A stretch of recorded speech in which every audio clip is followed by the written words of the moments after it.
Hello and welcome to the second webinar in the Elation Health 2019 MIPS webinar series. I'm Erin Reek and I'm a Senior Onboarding Manager here at Elation. You might remember me from our first webinar of this series, which took place last month. It was an overview of MIPS and fundamental changes that you could expect for the 2019 reporting year. If you were not able to attend that webinar, I highly recommend that you start by watching that recording. I will throw up a link at the end of this webinar. It's also available in our Help Center. Today, we're going to discuss a deep dive into improvement activities, one of the 4 performance categories of the MIPS performance score. Specifically, we're going to cover the following agenda. We will start with an overview of improvement activities as the performance category. Then we'll talk about how these activities are scored, as well as improvement activity subcategories, and how Elation enables our practices to achieve success in the improvement activities category. We'll then discuss your reporting options, and we'll finalize with the next steps that we recommend you start taking today to be successful in this category. Let's start by going over a brief overview of the improvement activities category. Once again, we're discussing MIPS, which is the merit-based incentive payment system. There are 4 total categories that contribute to the MIPS score and subsequently your payment adjustment. Each is weighted differently. The improvement activities category is weighted at 15% of your total MIPS score. Improvement activities are measured over the course of a 90-day continuous period. It can be any 90 days of the year of your choosing, so long as they are continuous. We do recommend looking at the best 90-day score that you have, so starting as soon as possible, if you haven't already started with the improvement activities category, would be a recommendation, and we'll get into more on that later. As far as points go, the category is worth a total of 40. You can choose a combination of high and or medium weighted activities that are meaningful to your practice in order to achieve those 40 points. Let's discuss how activities are scored. Activities vary in how they're weighted in MIPS. There are 2 categories of activity weight. There are high-weighted activities. These are activities that are considered to directly address areas with the greatest impact on beneficiary care, safety, health, and well-being. High-weighted activities each score 20 points. Medium-weighted activities are all of the other activities that are not considered to earn that high score level. These medium-weighted activities will score 10 points each. Now, whether or not you should be looking to report on medium versus high-weighted activities is very much dependent on your reporting requirements and a reflection of whether or not your practice meets the criteria for special status. In order to meet special status, there are 3 major qualifications. You must be reporting with a group of fewer than 15 total clinicians, or you could be a non-patient facing clinician, or if you are clinicians that are located in a rural area or you qualify for HPSA, you would qualify for what is called special status. It is important to note that the majority of the Elation practices we support do qualify for special status. We're happy, though, to review your qualifications with you. Please feel free to reach out to the support team, support@elationhealth.com, if you have any concern on clarity on whether or not you meet special status. We're also happy to direct you to the QPP CMS directly in case you want to discuss with them further what your current status is. Now, the reporting requirements for special status are that you must report at least 20 points. You can earn that 20 points through the resubmission of one high-weighted activity. Again, those high-weighted activities are each worth 20 points. Or you could report on two medium-weighted activities. Again, those medium-weighted activities are 10 points each. Two of them would get you 20 points. A quick note about those practices who do not qualify for special status. So again, this is typically going to be a much larger practice of 15 or more clinicians, as well as not being a rural or HPSA designated area. If you do not qualify for the special status, you're going to need to report on 40 points. So that would be two high-weighted activities, one high-weighted and two medium, or four medium-weighted activities. The improvement activities are broken down into subcategories. They range greatly in the types of work or activity that you're going to be performing in order to get credit. Some examples: beneficiary engagement, emergency preparedness and response, a participation in an APM. All of these are the various subcategories of the improvement activities. There are over 100 total improvement activities to choose from, so we do believe that you will be able to find the ones that are going to work best for your practice to report. Now we'd really like to focus on how Elation enables practices to achieve success in improvement activities. We do have some suggestions. You are more than welcome, and we encourage you to go through the full list on the QPP website, but these are some that we've highlighted as particularly easy to accomplish utilizing Elation's resources. So this is something that we're going to talk about and even go through a demonstration with today.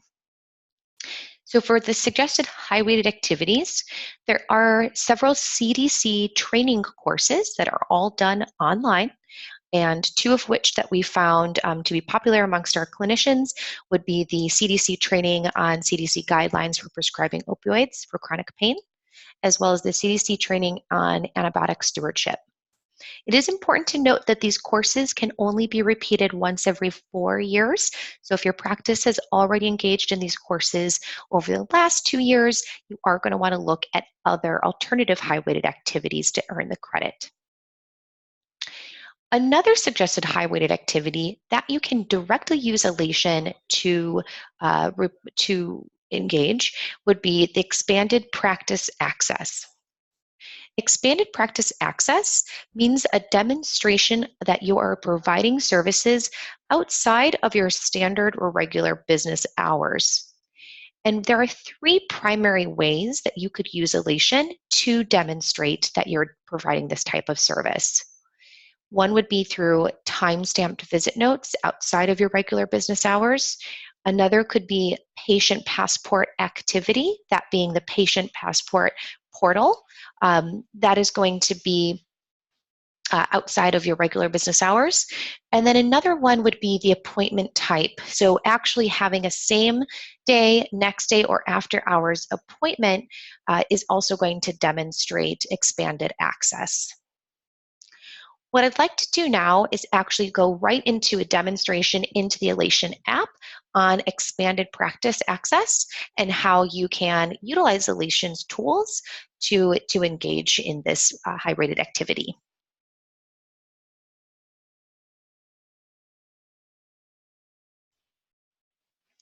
Here we are on the Elation Practice homepage.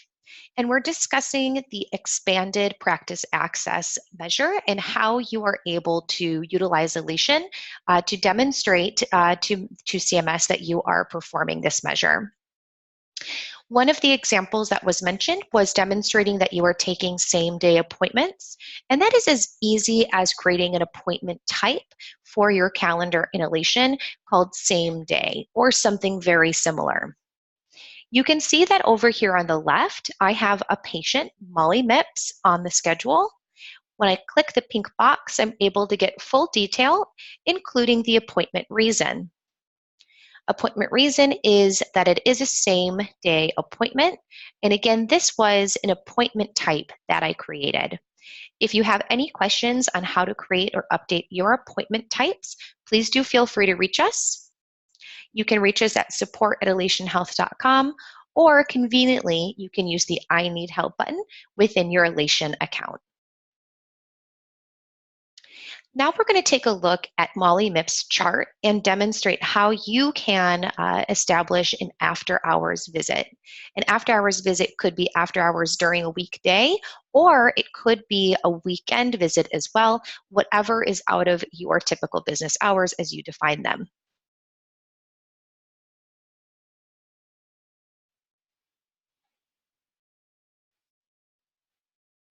Taking a look at MIPS chart, we can see that from June 27th, 2019, that is the date of service of the encounter, that there is an office visit note with a timestamp of 7 p.m.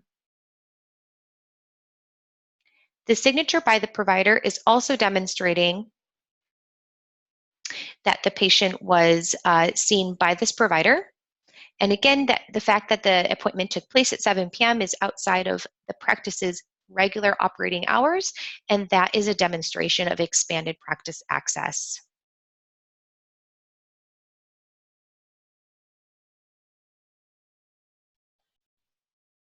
Now that we've discussed some options for high-weighted activities that your practice could engage in, we'd like to also suggest some medium-weighted activities.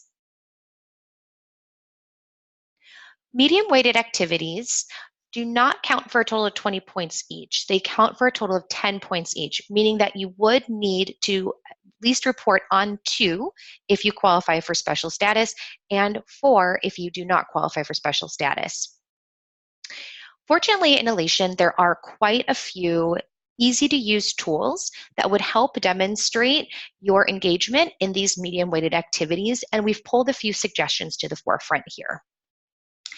Looking at behavioral and mental health screenings, Elation is very supportive of the following 3: tobacco use, unhealthy alcohol use, and depression screening.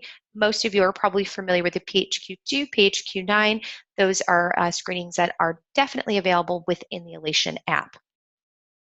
Let's take a look now at how these screenings are performed in Elation, as well as how a follow-up or counseling plan would be applied as well as necessary.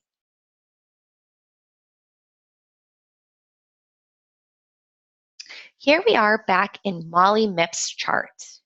MIPS is going to undergo a tobacco screening, alcohol use screening, and depression screening in this visit. In order to complete any one of those screenings, we recommend first moving your cursor all the way to the left. You're going to find a large white space, and that is called the clinical profile. As you scroll through the clinical profile, you'll come to a history section. And about midway through your history section, you're going to come to the social history section. As you get through social history, you'll see that we have special prompts for the psychiatric habits sections as well. Let's start with psychiatric. Simply, I'll add special. You'll see that we have both a PHQ-2 and a PHQ-9. Of course, the PHQ-2 preludes the PHQ-9. Why don't we go ahead and fill that out? It's as simple as asking the patient these questions or documenting based off of any type of form that the patient has already completed for you, perhaps in the waiting room or earlier on in the visit. Asking the patient to address these questions. You'll select the appropriate response, and Elation will automatically give you the total score.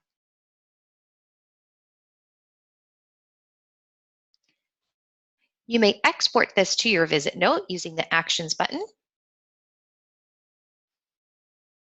And today's encounter will have the depression screening listed here in the data section.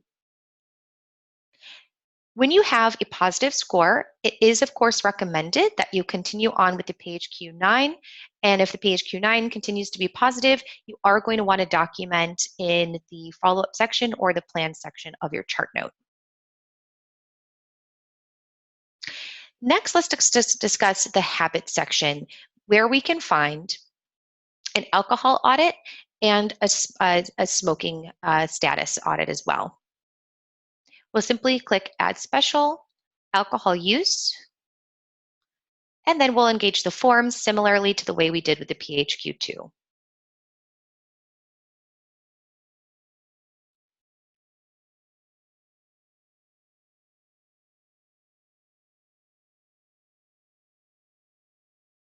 Based on the patient's score, it is going to be recommended to document in the treatment section or the care plan section that you had counseled the patient on the effects of alcohol. And you can see that that's done so over to the right-hand side here.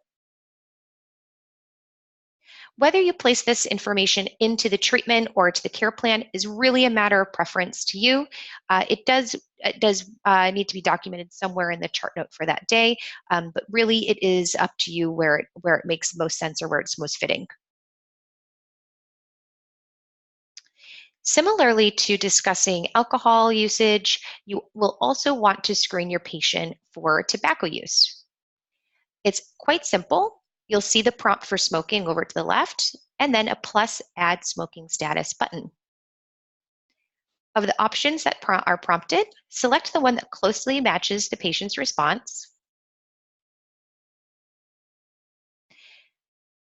Give a date if one is known.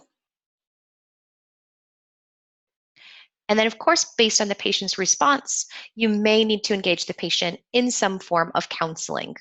This can also be documented in the treatment section of the note or in any other section of the note given your preference and your charting style.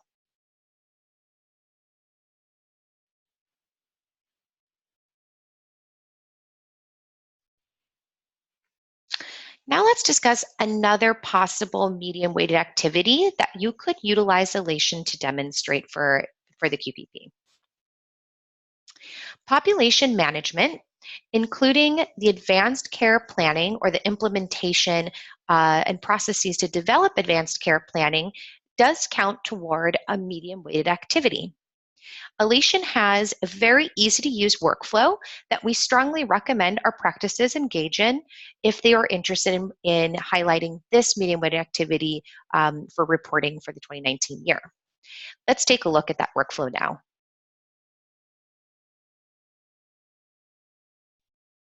Here we are back in MIPS chart one more time, and we're discussing the advanced care planning, another medium weighted activity that your practice can engage in. Elation will prompt patients that are seen as eligible for advanced care planning due to their age in the clinical profile, all the way down to in the health maintenance section. When you see in orange and blue the advanced care planning that is due, this is a prompt that advanced care planning should be discussed and documented for this patient. Simply click on the advanced care planning link, click Actions, View Edit Details. In the type field, you'll select the appropriate response, whether there is an advanced care planning document already on file or whether it had been discussed, any additional notes that you would like to include, and if you do have the actual document, you are able to link that as a report as well. Please note that that is not a requirement. Once you're through with your documentation, you'll click Save New, and that will satisfy the prompt for advanced care planning for MIPS for this calendar year. As you'll see over to the left, what had been orange is now gray and reading satisfied for 2019. An important next step would be to document in the chart note, somewhere typically in the plan section, the establishment of the care plan directive, or also whether you had actually documented, gained access to the document with the patient. You can see that as an example, I've placed in the treatment plan that the establishment of an ACP was discussed with the patient.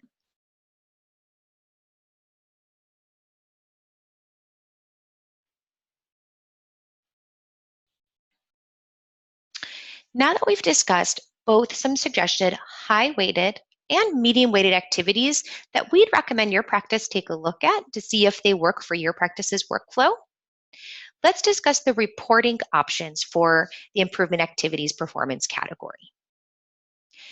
Just to reiterate, the measurement period requirement is a continuous 90 days, meaning that any continuous 90 days of the year can be reported on, and you can choose your best 90 days, but we do recommend getting started on this as soon as possible so that you're able to have enough of the year to choose from. We do have a recommended method for reporting, and that would be attestation through the QPP website. That's qpp.cms.gov. There are alternative methods. Please feel free to discuss the alternative methods with CMS directly if you have any unclarity on whether it would make the most sense for your practice to do so. But you are also able to report through what's called a qualified clinical data registry or a qualified registry.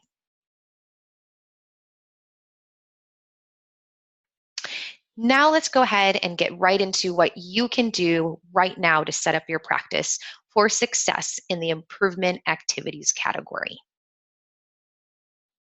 Here's a summary of Elation's recommended best practices. 1, we strongly recommend that you determine whether you qualify for special status. Again, a quick recap is that typically most practices that Elation is working with do qualify based off of their size alone. Any practice with fewer than 15 clinicians does qualify for special status.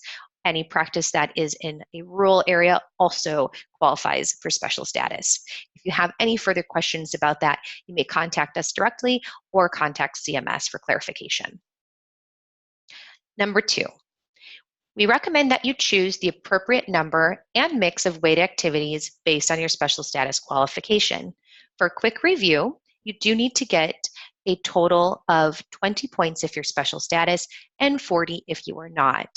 The high weighted activities are each worth 20, medium weighted activities are each worth 10. So that means that if you qualify for special status, for example, you must report on either 2 medium weighted activities or 1 high weighted activity.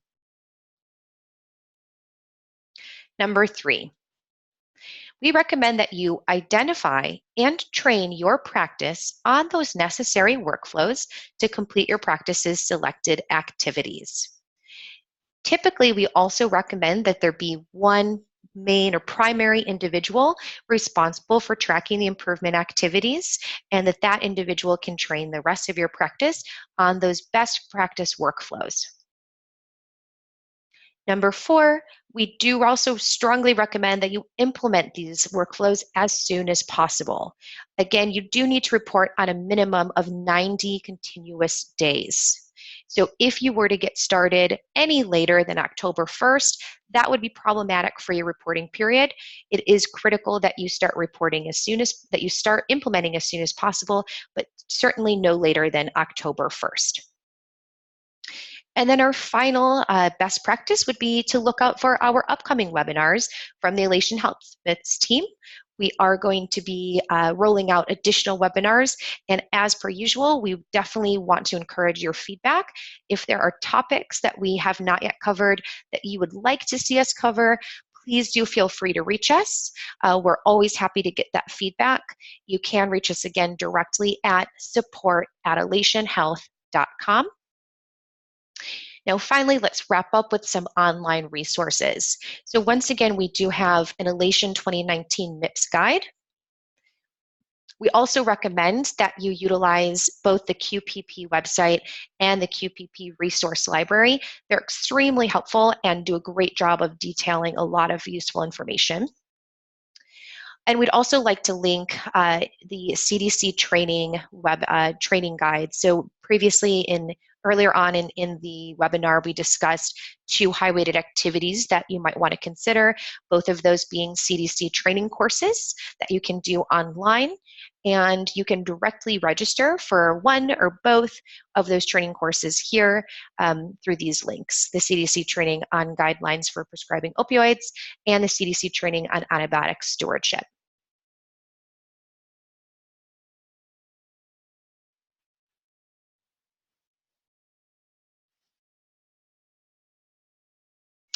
Now that we've gotten through the presentation, we'd love to stick around and answer any questions that you might have for our team.